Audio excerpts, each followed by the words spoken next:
What if I told you there was something that you can do right now that would have an immediate positive benefit for your brain, including your mood and your focus? And what if I told you that same thing could actually last a long time and protect your brain from different conditions like depression, Alzheimer's disease, or dementia? Would you do it? Yes. I am talking about the powerful effects of physical activity that is simply moving your body has immediate, long-lasting, and protective benefits for your brain, and that can last for the rest of your life. So what I want to do today is tell you a story about how I used my deep understanding of neuroscience as a professor of neuroscience to essentially do an experiment on myself in which I discovered the science underlying why exercise is the most transformative thing that you can do for your brain today. Now, as a neuroscientist, I know that our brains, that is the thing in our head right now, that is the most complex structure known to humankind. But it's one thing to talk about the brain, and it's another to see it. So here is a real preserved human brain.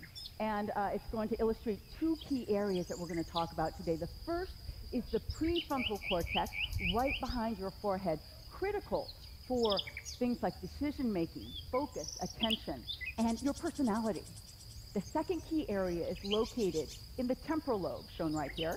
You have two temporal lobes in your brain, the right and the left, and deep in the temporal lobe is a key structure critical for your ability to form and retain new long-term memories for facts and events. And that structure is called the hippocampus. So I've always been fascinated with the hippocampus.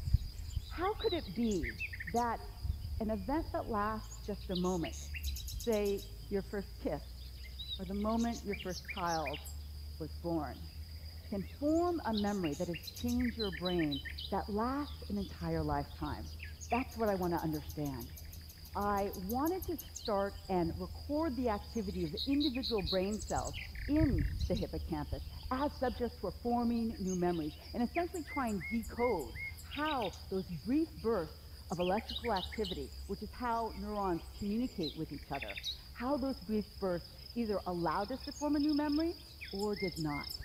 But a few years ago, I did something very unusual in science. As a full professor of neuroscience, I decided to completely switch my research program because I encountered something that was so amazing with the potential to change so many lives that I had to study it. I discovered and I experienced the brain-changing effects of exercise. And I did it in a completely inadvertent way. I was actually at the height of all the memory work that I was doing. Data was pouring in. I was becoming known in my field for all of this memory work, and it should have been going great. It was, scientifically. But when I stuck my head out of my lab door, I noticed something. I had no social life. I spent too much time listening to those brain cells in a dark room by myself. I didn't move my body at all. I had gained 25 pounds, and actually, it took me many years to realize it, was actually miserable, and I shouldn't be miserable. And I went on a river rafting trip by myself because I had no social life. And I came back thinking, oh my God, I was the weakest person on that trip, and I came back with a mission. I said, I'm never going to feel like the weakest person on a river rafting trip again, and that's what made me go to the gym. And I focused my type A personality on going to all the exercise classes at the gym. I tried everything. I went to kickbox, dance, yoga, step class, and at first it was really hard. But what I noticed is that after every sweat-inducing workout that I tried, I had this great mood boost and this great energy boost, and that's what kept me going back to the gym. Well, I started feeling stronger. I started feeling better. I even lost that 25 pounds. And now, fast forward a year and a half into this regular exercise program, and I noticed something that really made me sit up and take notice. I was sitting at my desk writing a research grant, and a thought went through my mind that had never gone through my mind before. And that thought was, gee, grant writing is going well today. And all the scientists always laugh when I say that, because grant writing never goes well. It is so hard. You're always pulling your hair out trying to come up with that $1 million winning idea. But I realized that the grant writing was going well because I was able to focus and maintain my attention for longer than I had before. And my long-term memory, what I was studying in my own lab, seemed to be better in me. And that's when I put it together. Maybe all that exercise that had included and added to my life was changing my brain. Maybe I did an experiment on myself without even knowing it. So as a curious neuroscientist, I went to the literature to see what I could find about what we knew about the effects of exercise on the brain. And what I found was an exciting and a growing literature that was essentially showing everything that I noticed in myself. Better mood, better energy, better memory, better attention. And the more I learned, the more I realized how powerful exercise was, which eventually led me to the big decision to completely shift my research focus. And so now, after several years of really focusing on this question, I've come to the following conclusion: that exercise is the most transformative thing that you can do for your brain today for the following 3 reasons. Number 1, it has immediate effects on your brain. A single workout that you do will immediately increase levels of neurotransmitters like dopamine, serotonin, and noradrenaline. That is going to increase your mood right after that workout, exactly what I was feeling. My lab showed that a single workout can improve your ability to shift and focus attention, and that focus improvement will last for at least 2 hours. And finally, studies have shown that a single workout will improve your reaction time, which basically means that you are going to be faster at catching that cup of Starbucks that falls off the counter, which is very, very important. But these immediate effects are transient. They help you right after. What you have to do is do what I did, that is change your exercise regime, increase your cardiorespiratory function to get the long-lasting effects. And these effects are long-lasting because exercise actually changes the brain's anatomy, physiology, and function.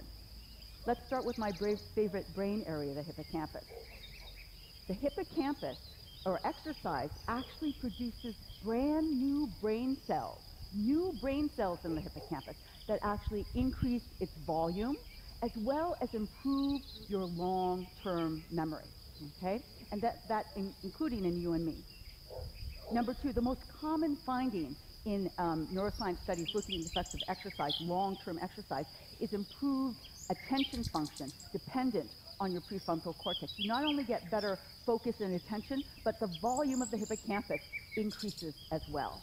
And finally, you not only get immediate effects of mood with exercise, but those last for a long time. So you get long-lasting increases in those good mood neurotransmitters. But really, the most transformative thing that exercise will do is its protective effects on your brain.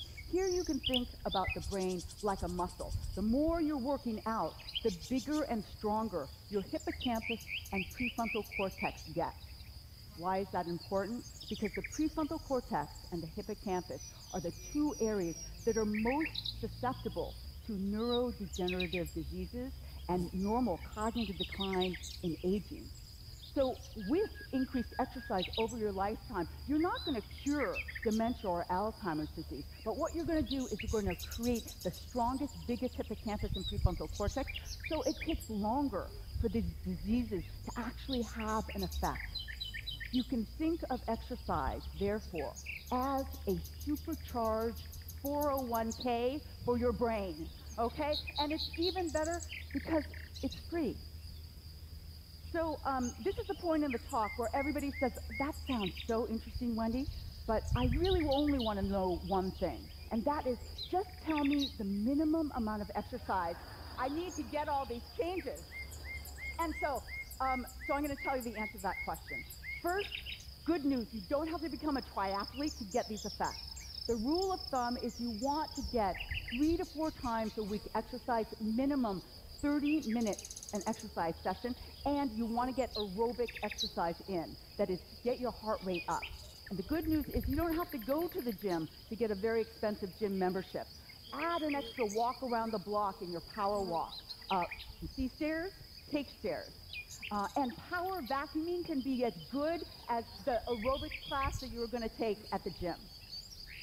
So I have gone from memory pioneer to exercise explorer, from going into the innermost workings of the brain to trying to understand how exercise can improve our brain function. And my goal in my lab right now is to go beyond that rule of thumb that I just gave you 3 to 4 times a week, 30 minutes. I want to understand the optimum exercise prescription for you at your age, at your fitness level, for your genetic background, to maximize the effects of exercise today, and also to improve your brain and protect your brain the best for the rest of your life. But it's one thing to talk about exercise, and it's another to do it. I want to leave you with one last thought, and that is bringing exercise in your life will not only give you a happier and more productive life today, but it will protect your brain from incurable diseases. And in this way, it will change the trajectory of your life for the better. Thank you very much.